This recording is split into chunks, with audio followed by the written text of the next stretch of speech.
Hey guys, so today we are diving into the cost of convenience. Now, we live in a world where nearly everything is designed to make life easier. You think about fast food, subscription services, delivery apps, and buy now, pay later options, but convenience always comes at a cost. And if we're not careful, it can wreck our budgets and keep us trapped in debt.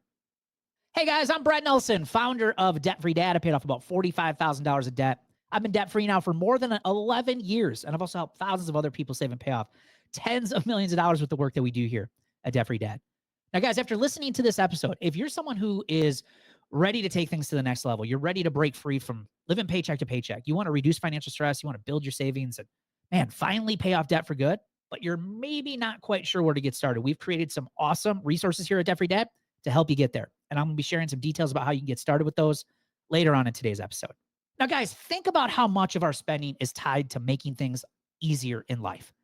Fast food, meal delivery, grocery pickup even, right? Streaming services, car washes, subscription boxes, Amazon Prime. It's all designed to save us time and effort. And look, I get it. We're all busy. I'm busy. Single dad of two. Me and my partner, between the two of us, we got 5 kids. But here's the thing. Every time we choose convenience, you're also paying a premium for it. And those costs can add up really, really fast. Let's take on food delivery, for example. Apps like DoorDash or Uber Eats. You're not just paying for the food, you're paying for service fees, delivery fees, and tipping the driver.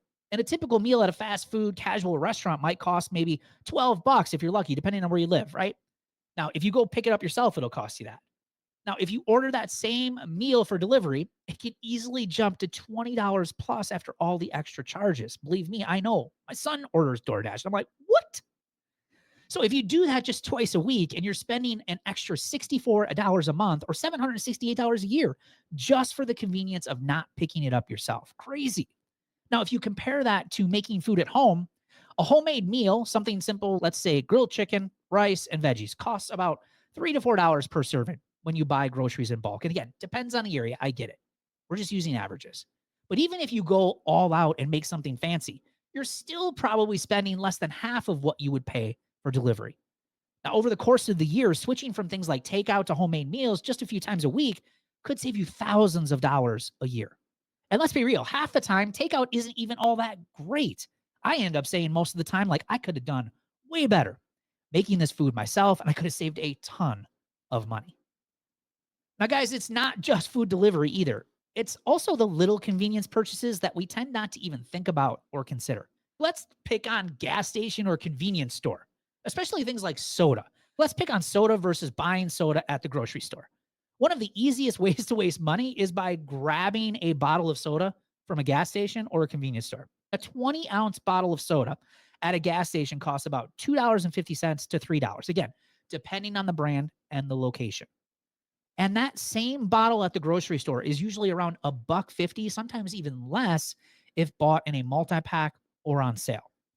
Now, if you buy one gas station soda per workday, that comes out to $12.50 to $15 per week, or $650 to $780 per year on just soda.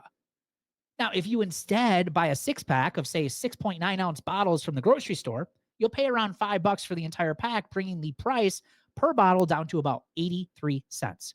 So over the course of the year, that simple switch could cut your soda costs in half, saving you $300 to $400 per year. And again, that's hundreds of dollars saved just by planning ahead and by making one small, simple switch. Up next, let's pick on things like vending machines versus, again, buying snacks and planning ahead at the grocery store.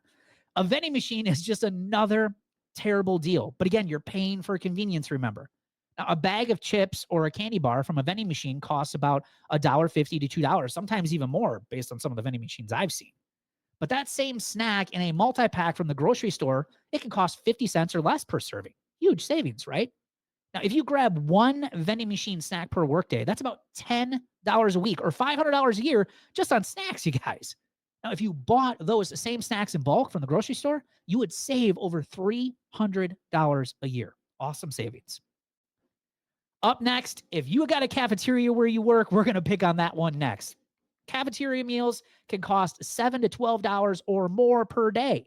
Now, if you eat at the cafeteria 5 days a week, that's $35 to $60 per week or $1,800 to $3,000 per year. Now compare that to, say, brown bagging it and bringing your own lunch, right? Making a sandwich, some fruit, a snack at home can cost on average $2 to $3 per meal. Now, over a week, that's $10 to $15 or $500 to $750 per year, saving you up to $2,500 a year just by bringing your lunch. Now, guys, you're going to hate me on this one, I know. But let's talk about that coffee, right? The silent budget killer.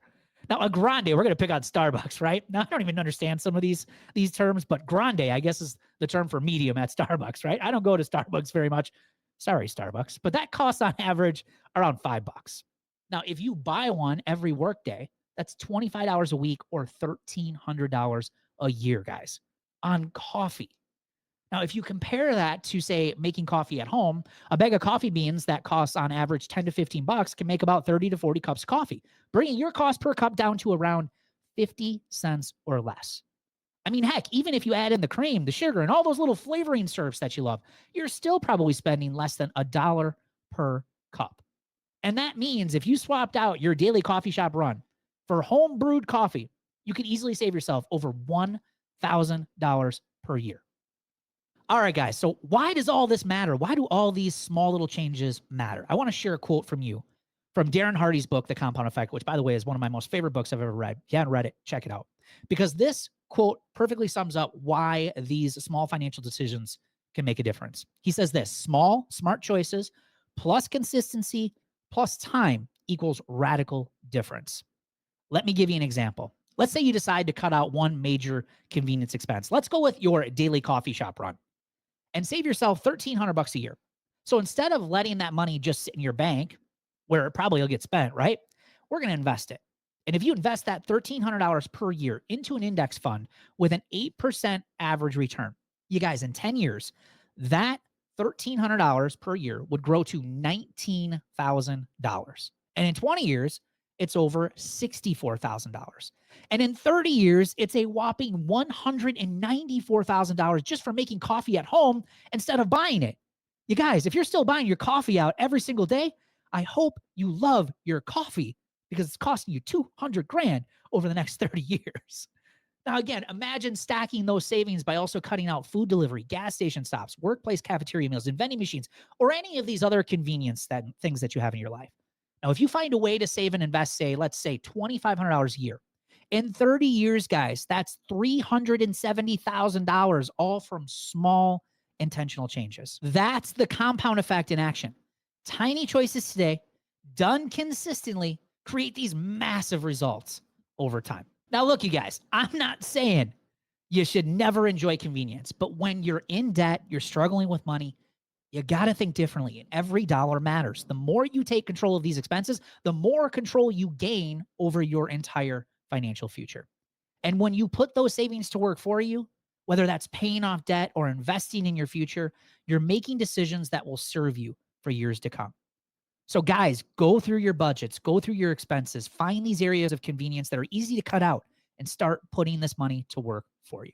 Now, listen, if you're ready to break free from living paycheck to paycheck, which if you're listening, I hope you are. You want to reduce financial stress. You want to build savings. You want to finally pay off debt for good, but you're not sure where to get started. Don't worry. We've got you covered here at Debt Free Dad. Simplify My Money is sent each Sunday to your email. We make it easy. And Simplify My Money, it's your step-by-step roadmap to better financial control. And you're also going to learn easy to follow strategies to manage your money effectively. You're going to get stress-free money decisions that will help you simplify your financial life with proven tips that actually work. You're also going to gain the tools and the confidence to tackle your financial goals head on. You can sign up for Simplify My Money by clicking the link at the top of the show notes. Thanks for joining us on today's show, and we will see you guys on the next episode.